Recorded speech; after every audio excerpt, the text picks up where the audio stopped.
Thank you for joining us on the Longform Story. Tonight on the show, we bring you 4 of the biggest stories of the last week.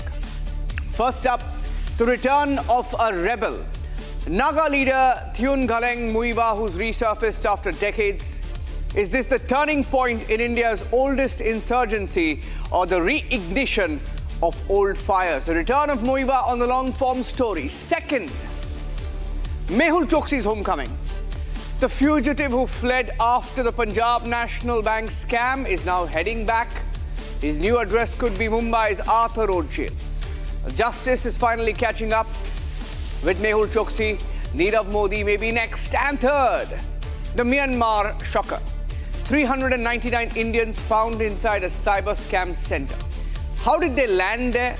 And what does this reveal about a growing digital slave trade? The Myanmar scam hub on the Longform Story. And fourth, it's the heist of the century inside the Louvre.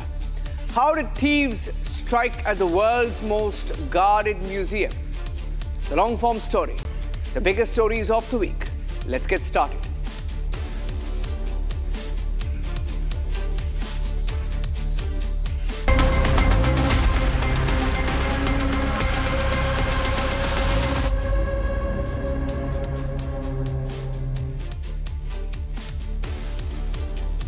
For 5 decades, Thuingaleng Muivah has been one of India's most powerful and controversial insurgent figures.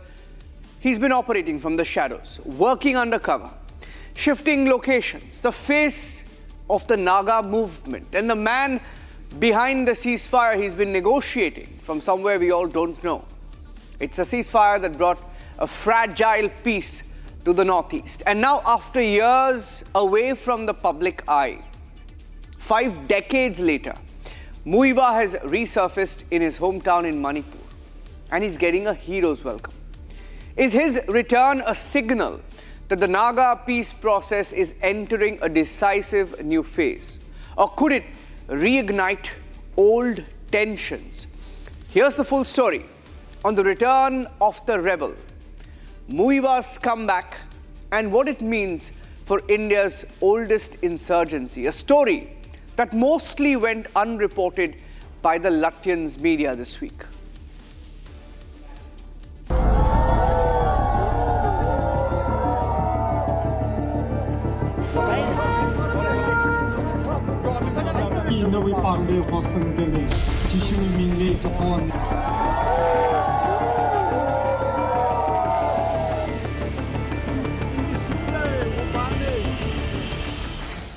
They gathered by the hundreds, voices rising, hands reaching, history unfolding before their eyes. Barriers held the crowd, but not the emotion. After half a century in the shadows, the rebel returns.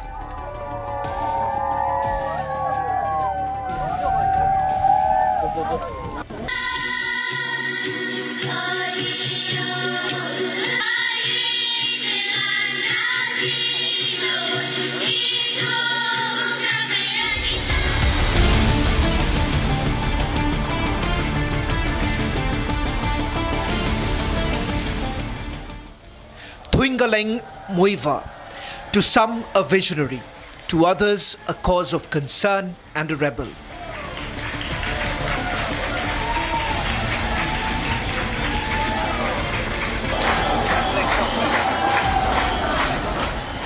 The man who once moved through as an outlaw now steps back onto the soil that once exiled him. His return is not merely a homecoming. It is a new chapter in the checkered history of Nagaland.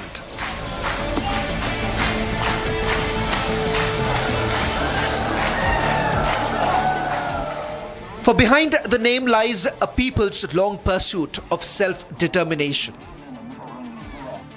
A cause sanctified by hope, yet scarred by decades of conflict and arms. For some, he is a villain, but for many, and particularly for the Nagas across India, and Myanmar, he is a patriot figure, a hero. Yes, I am talking about Thuingaleng Muivah, also known as Th. Muivah, the General Secretary of NSCN-IM, the Ato Kilonsa, or the Prime Minister of the Government of People's Republic of Nagalim.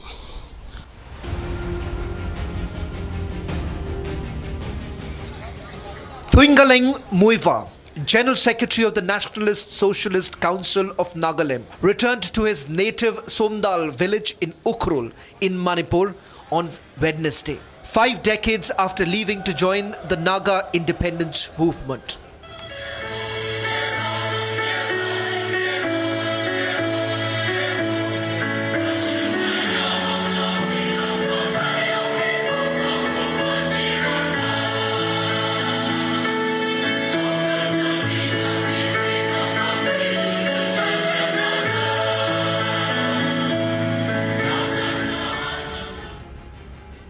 Muivah left home in 1964 to join the struggle and only briefly returned in 1973.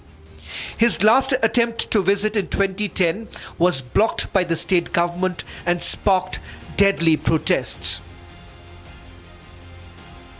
Now, as talks raise hopes of reconciliation over demands for Nagalim, the 91-year-old veteran has warned the movement could once again take up arms again unless negotiations produce meaningful cooperation by Government of India. We have been using our flag, our constitution from time immemorial, since time immemorial. But we need recognition from the aggressor state. We are using our flag today. Our people are using our flag and our constitution. But say Indian constitution is the child of, say, 1950. But we have our constitution since time immemorial.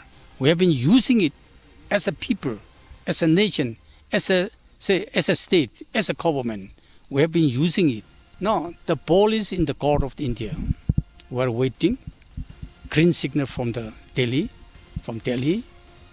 And I hope that it can be hammered out. It can be settled.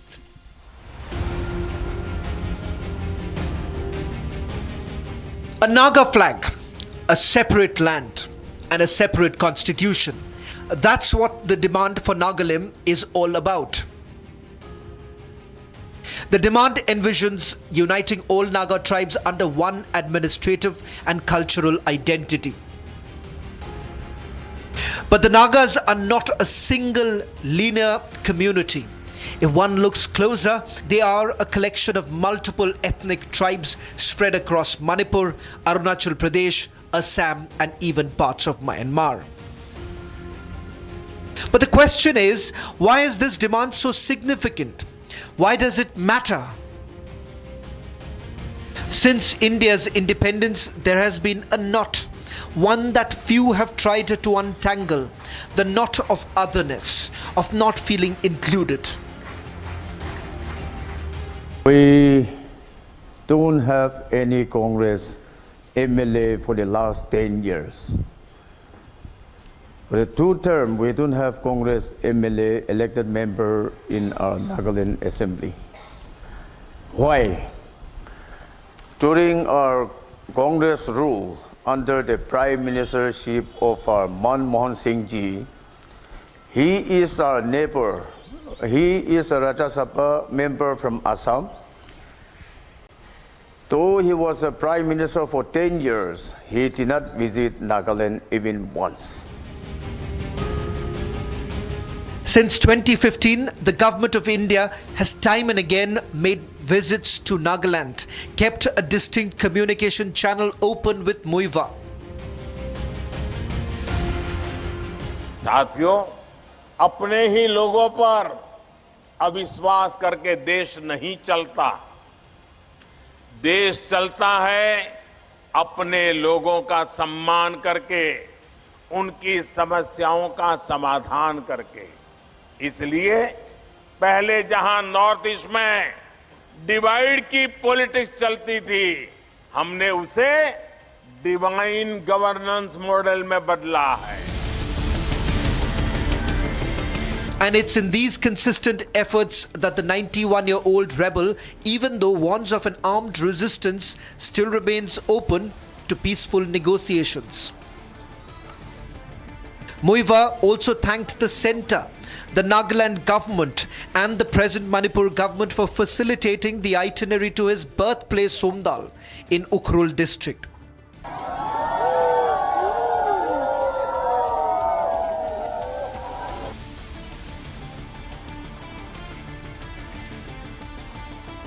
For the family, it's more than a reunion. It's the closing of a long, silent distance. After decades apart, Isak-Muivah broke down in emotion as he met his brother, the only surviving sibling of Thuingaleng Muivah. Before he visited, after how many years you have seen him? I think 30, 40 years. After 30, 40 years. Where did you saw him last time? I saw him last time at Dimapur. At Camp Hambron. Yeah. After that, now you have seen him again. This is the first time. This is the last one. The complex trajectory of identity and revolt. In the pursuit of these ideals stand Thuingaleng Muivah, now the lone face of movement whose contemporaries are no more.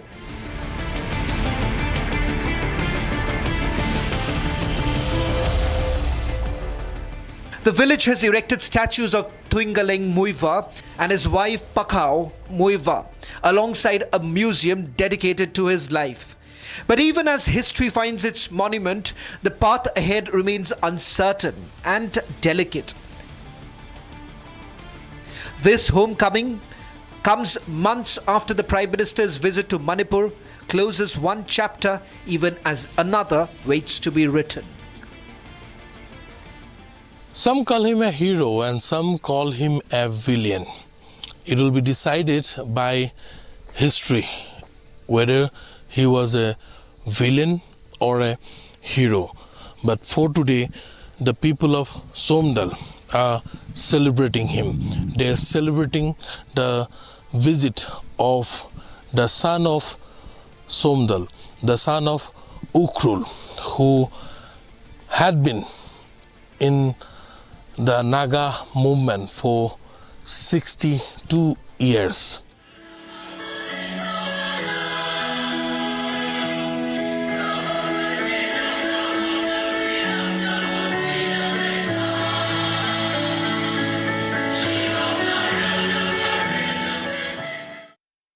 He fled India in 2018 after one of the biggest banking scams in the country's history.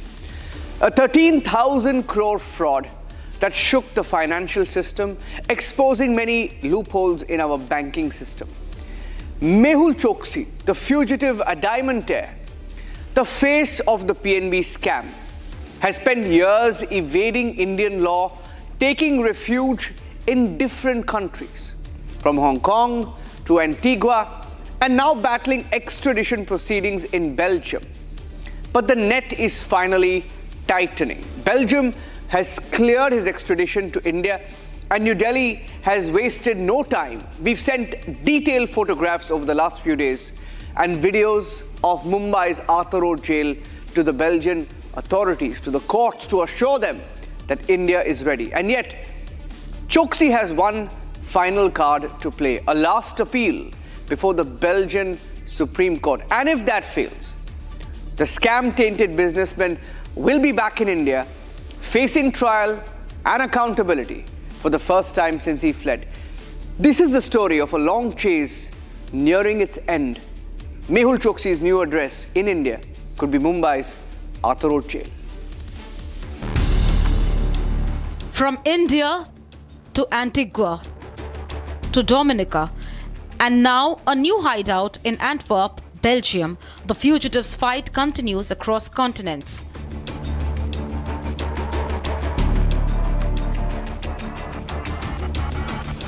A rupees 13,000 crore fraud, 4 countries and one relentless escape to dodge his fate in India.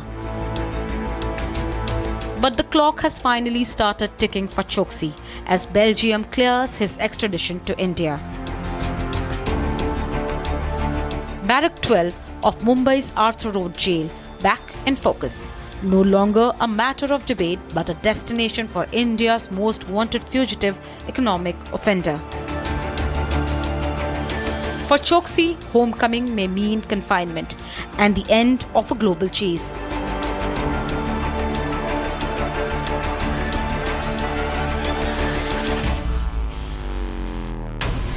The elusive uncle of Nirav Modi, Mr. Mehul Choksi, a mastermind of the cat and mouse game with investigating agencies. Choksi has been dodging justice since 2018. The chase continued until 2024 when he finally landed in Belgium and straight into the hands of the law after a CBI and ED extradition request. On October 18th, Belgium cleared a major legal roadblock paving the way for Choksi's extradition to India. The prime accused in India's biggest banking fraud could soon face justice back home. Choksi and his team played by the classic excuse, the poor conditions of jails in India and fragile medical condition to move in and out of countries and delay his return. Whenever the last time was that you had a conversation with Mr. Choksi, even when you visited him in prison, what is the sense that you are getting when you are visiting him? No, I mean, but see, his spirits are high, but medical condition is very bad. But see, he realizes that he is in the hope of justice, and he believes in the justice system, and that is why he takes all legal recourses that is possible. India's extradition treaty with Belgium has stood strong since 1901. In 2020, it was updated to ensure tighter cooperation of fugitives. Now, with Antwerp confirming Choksi's extradition, the treaty showcases India's diplomatic muscle. On October 18, Belgium cleared the legal roadblock in extradition of Indian fugitive Mehul Choksi, the prime accused in 13,000 crore PNB fraud case. Just this Monday, on October 20th, when I reached out to Antwerp court in a written response to Republic, the Advocate General Ken Witpass confirmed that there is nothing stopping Belgium from extraditing Mehul Choksi to India. Though his lawyer cites Interpol support, Choksi's case weakens as appeals fall one by one. The Interpol request of India has been turned down. We have Interpol order in our favor. 3. He did not escape. There was a court order. Nobody could touch him in Antigua. Clear, correct court order. But he had to travel not for escape. He had to travel for his medical treatment because those facilities were not available in Antigua. And when he traveled to Belgium and when he visited the hospital, which is a proof of his being not well, then only the world got to know that he is in Belgium. Since October 18, Choksi had 15 days to appeal his extradition. With no appeal filed, time is running out. He could be back in India much sooner than expected.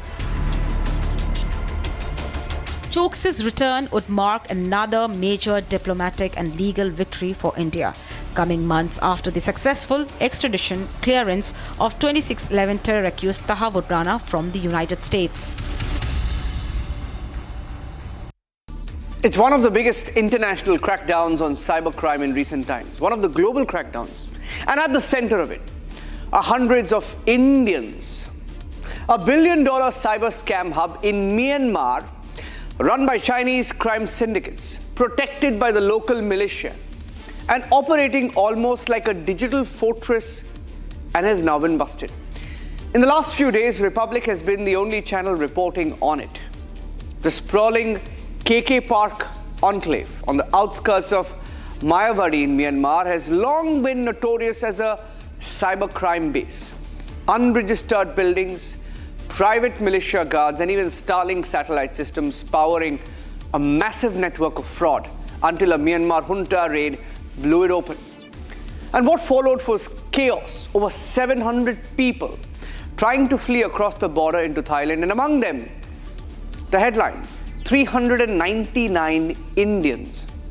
Alongside these Indians, Chinese, Vietnamese, Indonesian, Thais, even a few Pakistanis and Nepalese, and all part of a global cybercrime racket that was targeting victims around the world. And tonight, on the Longform Story, we go inside the scam center and the so-called KK Park to expose how trafficked workers, fake job offers, and cross-border gangs build a billion-dollar digital crime empire.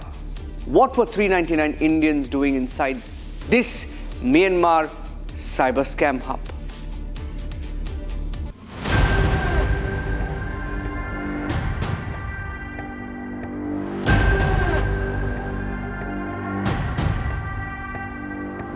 From multi-crore scams to AI duplications.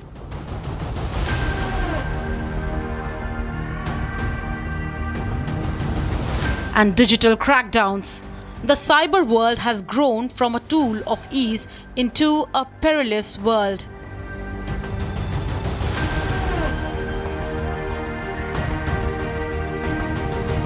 One swipe, one fleeting blink, one buzz, and just like that, the crime is done, and the world remains unaware.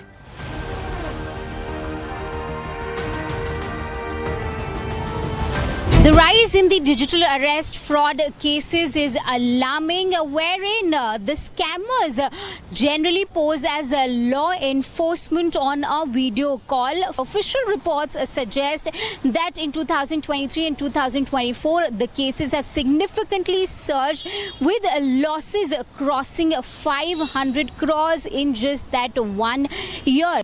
As the digital payments grow, so does the sophistication of these scams. Here we will break it down for you.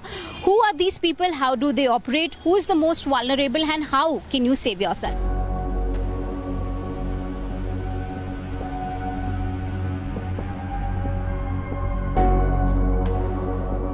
It was 1 year back, 24th May 2024, and at around morning 9 a.m. I got a telephone rang and I went and picked up. It was a recorded message coming that your telephone number is going to be blocked. So I was clearly did not understand the whole thing, but I could hear that my number is going to be blocked. So it may create some problem. So, and it is a recorded message. So I thought it must be authentic message. So I called them up. Then they said, then somebody spoke. That was not recorded.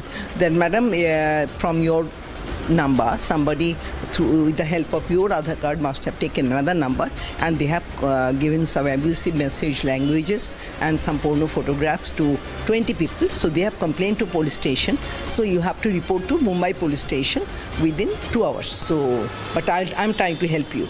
So what you do? So आप एक काम करिए, आपका bank में कितना पैसा है? So I said, see, I will not be able to tell you exactly what I have got or not. So एक काम करिए, आप all the bank papers लेके go to a bank and RTGS the whole amount in this number. The total from one bank 25 lakh and another bank 58 lakh.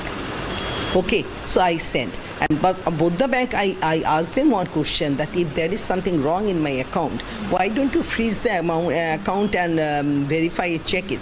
Why are you asking for the money? Well, this is the hospital government protocol, ma'am.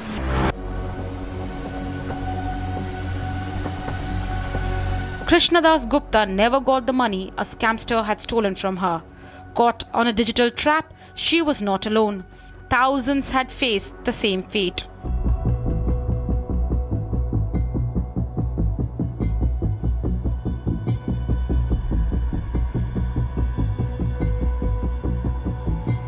In another corner of the national capital, the phone rang with a similar script. Identity theft, obscene messages, a threat that claimed to destroy his life. Here I received a call from an unknown number. The person, a male voice, said that they were calling from TRAI and that my phone numbers had been, my identity had been used to get an additional SIM card, and that card was issued and misused to send obscene messages. So I had to report to a particular police station in Mumbai. A very old bank account was being misused for money laundering, and since it was my account, so I would be liable for whatever criminality has happened through those bank accounts. That is how it actually started, and then eventually they started asking me that where do I have my money? Do I keep it in my bank account? I told them that I do not have any provident fund also. Whatever savings I have, I keep it mainly in the form of mutual funds. So I was made to redeem all the mutual funds. Fortunately, I caught on before I actually paid them any money, and I snapped the lines, but this was after almost 36 hours.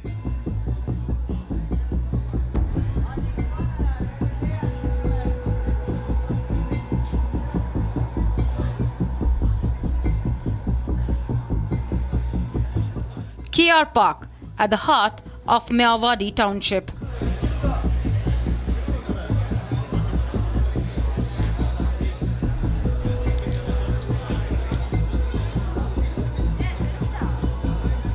A Chinese-backed fortress, infamous as Southeast Asia's cybercrime citadel.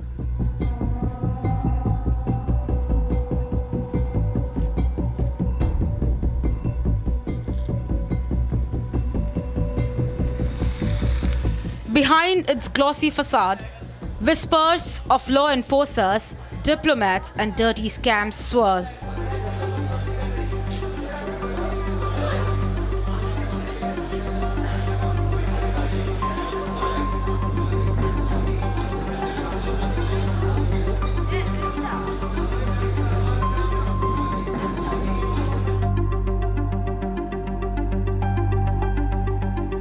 This Chinese-funded compound has long stayed under Myanmar's radar till February's storm.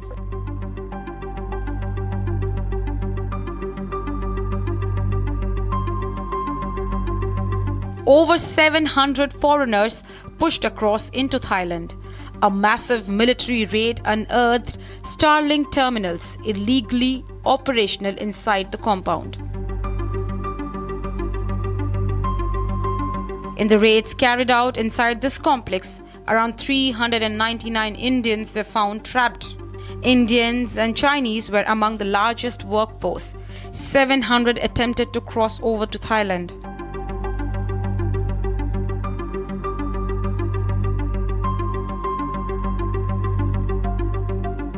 The park's identity, murky, masked and vague. Experts say the military turned a blind eye to these crimes. Others whisper. Ethnic militia secretly hold the reins.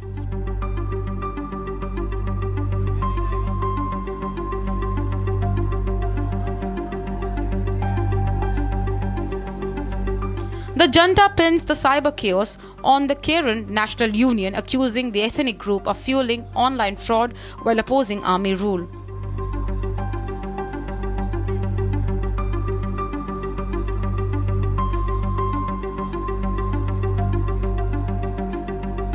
Thousands trafficked into digital slavery since COVID-19. Even after the crackdown, the cyber web runs deep. Authorities may have skimmed the surface, but there's still a lot more left to be scratched.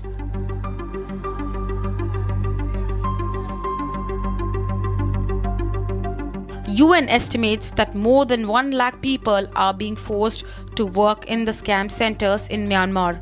KK Park's operations trace back to a complex network of businesses used by Chinese mafia. The deep pockets of these scams are suspected to fund geostrategic projects like that of China's Belt and Road Initiative. The need of the hour is a global crackdown before it is too late.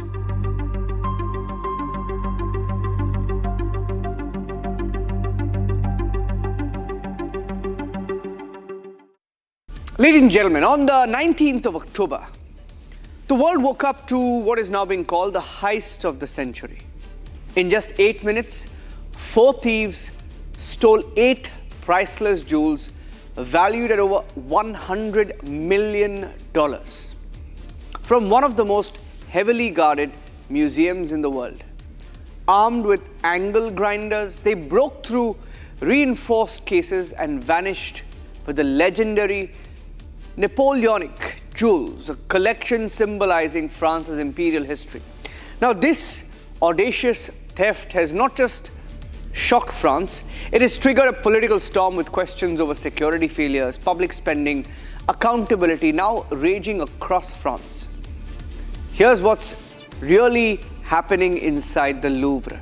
The story of the heist of the century, told on the Longform Story.